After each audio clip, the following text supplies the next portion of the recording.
Hey y'all, I hope you're doing well. Last time we started a series on keeping your balance.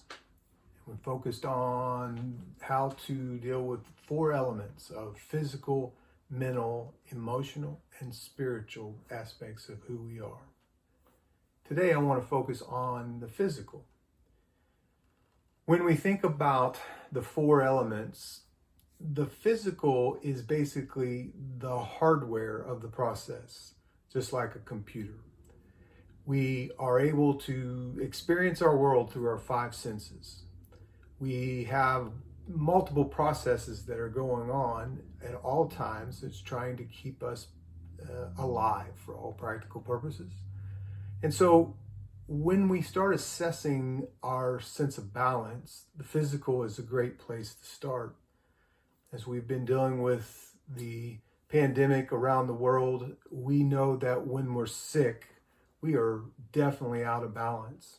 And trying to move back into balance often takes intervention by a medical professional. But in between those types of things, we have lots of options on trying to keep ourselves healthy and work toward wellness. And while I am not a doctor, nor am I a physical fitness expert, I do know from my life experience that there are some things we can do that can make a huge difference. In my own journey, I've struggled with my blood sugar, I've struggled with cholesterol and triglycerides, my weight. All of us probably at some point are wrestling with something. And in my journey and meeting with my doctors and my nutritionist and other things I've read and seen, I've learned that there are multiple things we can do. And today I just want to focus on 3 of those. First off is sleep. We know now more about the brain and how sleep impacts every aspect of our lives. And if we're not getting enough sleep on a daily basis, we're putting ourselves in harm's way. Sleep allows our brains to reboot. It helps us store long-term memory. It's the time in which our body is trying to rebuild and to refurnish. And so if we're not getting a proper amount of sleep, then your body's not working at full tilt. And so you can look online and figure out the details for yourself, but at every age group, there's a slightly different amount of sleep. But anywhere from 7.5 to 9 hours of sleep is necessary for all human beings.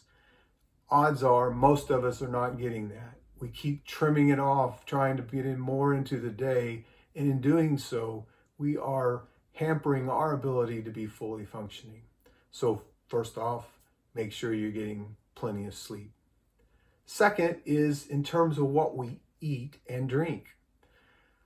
Over the years, I have certainly had an addiction to the sweet tooth. We've had a lot of opportunities to eat ice cream and cake and cookies and not always balancing it out with the right quantities. All of us need to assess really what it is that we're taking into our bodies. And if you learn from the nutritionist like I do, what you take in, you got to burn out. If you're not burning it, it's storing it. And if it's storing it, it ultimately becomes fat. And so be careful of what you're eating and also about what you're drinking. And one clue or one tip that I've really taken on in my life is drink more water. If you can minimize the amount of sodas that you're drinking, the amount of alcohol that you're drinking, and drink more water in replacement of that, you will find a huge change in the way you feel. And lastly, exercise. If you are able to get in 15 minutes a day of doing something active, you will begin the process of changing your body. In school, it is required that we try to get 150 minutes a week with students in terms of movement and physical exercise. That's 30 minutes a day. And one of the easiest things you can do is walk. The body really responds to walking. My wife and I have been walking quite a bit in the last couple years, And it's a time for us to exercise. It's a time for us to be together and talk. It's just a well-balanced activity. And so if anything, if you're not doing anything else, walking can be very powerful. All of these are simple tips that can help you become healthier, and it will help you to achieve physical balance. So simply get more sleep if you're not getting it, eat well, and drink more water, and ultimately get a little exercise every day, and you'll feel much better. Thanks.